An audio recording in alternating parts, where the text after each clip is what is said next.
Hi and welcome. In this video you're going to learn the basics of a recently added feature of masking in Lightroom Classic. Now, masking is a term we normally associate with Photoshop, but now we've got this feature in Lightroom Classic. But is it the same as in Photoshop? Well, no, it's not. Masks in Lightroom cannot be transferred to Photoshop and vice versa. Okay, so let's start by looking at exactly what is a mask in Lightroom. And when we see it, it's not actually that scary.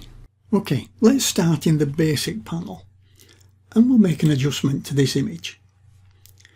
And we'll just pull the exposure up and you'll see that all the image gets brighter. And this is a global adjustment. But what happens if we just want to make an adjustment to one specific part of the image? And a mask is quite simply a method of allowing us to apply an adjustment just to that specific part. Now, we do have several tools in Lightroom to tell Lightroom where to make the adjustment and by what amount. Now, these tools are under the masking, and if we look in the local adjustment toolbar up here, what we find is this end one here. This is the masking, and this is got a nice keyboard shortcut of Control and W. It's a shame it wasn't M, but never mind, we'll make do. It's an upside down M. Now if we click on it, it'll open up the masking panel. Now here we've got the ability to create a mask with what's going off in the masking panel. And these three ones at the top, they're the AI functions, and that's to basically select subject, select the sky, or to select a background.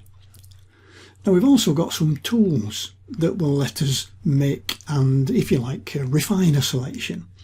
We can select an object. We can select by using a brush. We can brush on an adjustment. We've got linear gradients and we've got radial gradients and we've got a range mask.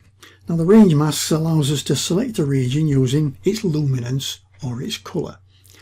And then at the bottom we've got another AI function, which is the people. And what this will do is, behind the scenes, it will automatically search and find if there's any people in your image and make a selection. In this case, obviously there isn't. It's just Eric the dog. Now the workflow for masking is first to create the mask and then make the adjustments. Now for this example, let's use subject and see if we can select Eric the dog. So I'm just going to click on select subject. And the AI goes away and does its magic, and it comes back and it creates the mask. Now this is the mask itself, called mask 1, and this is the tool that we use to create the mask, which is select subject. So basically it's a little bit like layers in Photoshop. If you've used Photoshop, that everything we do just adds another layer, and here we can add to and subtract from this selection that we've got, and it's pretty good. And you can see the mask itself, it's shown as a red overlay.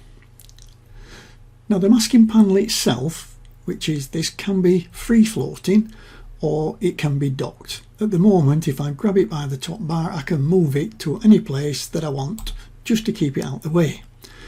Or if I just hover over here, I can just let it go and it will dock it in that panel.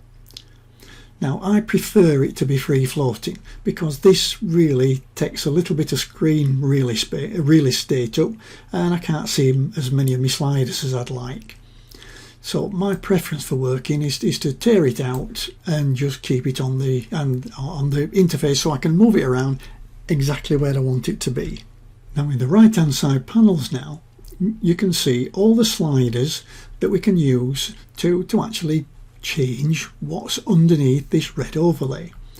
So just for that, I'll just take the exposure up a little bit. You can see, and we can lighten, but now it's only affecting the dog. It's only affecting Eric because we've now created that mask that says only do it where there's some red overlay.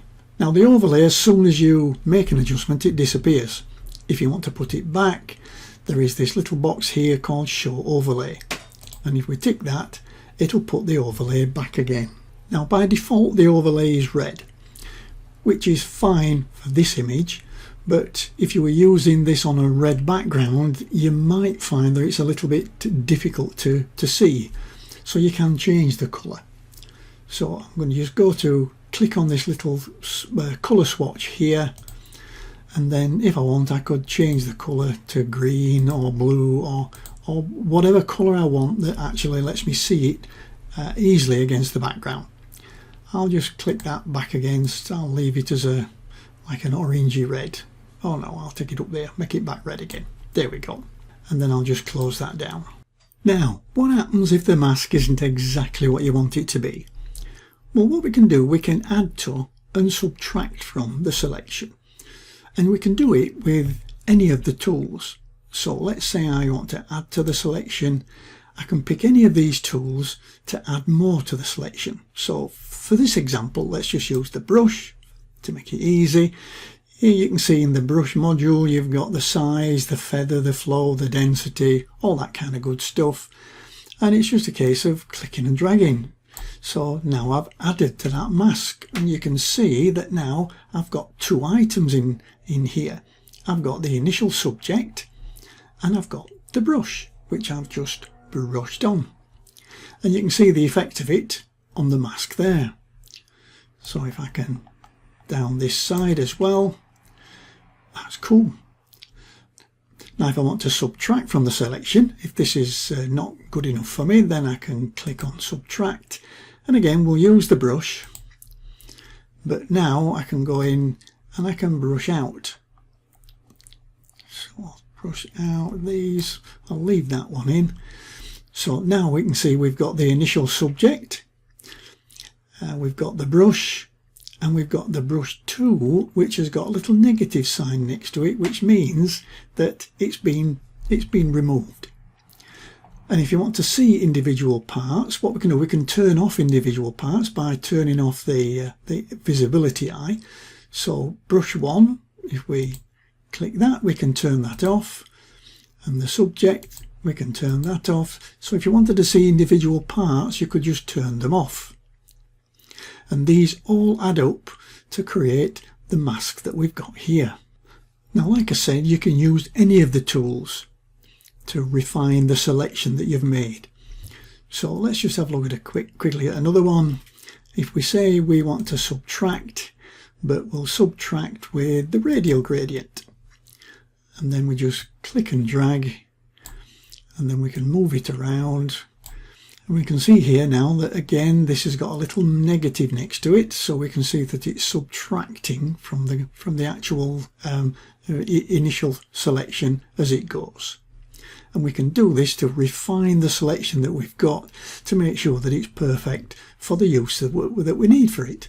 And you can see if you look at the mask that here we've got a hole in it, and we've still got this little red piece at the side here.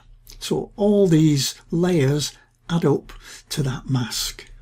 Now don't worry that this is not a particularly good edit, it's just to show you an overview of the tools. I'll be covering each tool individually in future videos. I just want to keep each video down to a sensible size, so you're not having to keep scrolling backwards and forwards miles and miles to find a bit that you've missed.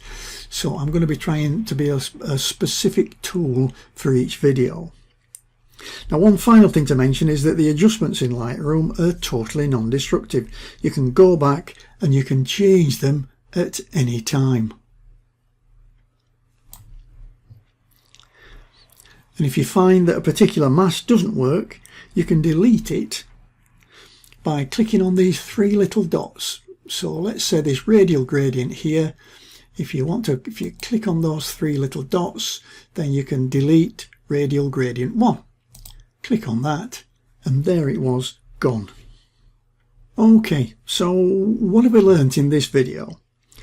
Well, I suppose number one, a mask is just a method of identifying a specific area in your image to apply an adjustment to. In the masking panel, there are 4 AI masking tools: select subject, select sky, select background, and people. And there are 5 tools with which to create and modify masks. We can select objects, we can use a brush, we can use a linear gradient, and we can use range masks. And all masks are non-destructive and can be adjusted or deleted. Okay, that's a quick overview of masking in Lightroom Classic. If you found it useful, please feel free to share it with your friends. Give me a thumbs up and tell me what you thought of this new feature. And I'll see you in the very next video. Bye for now.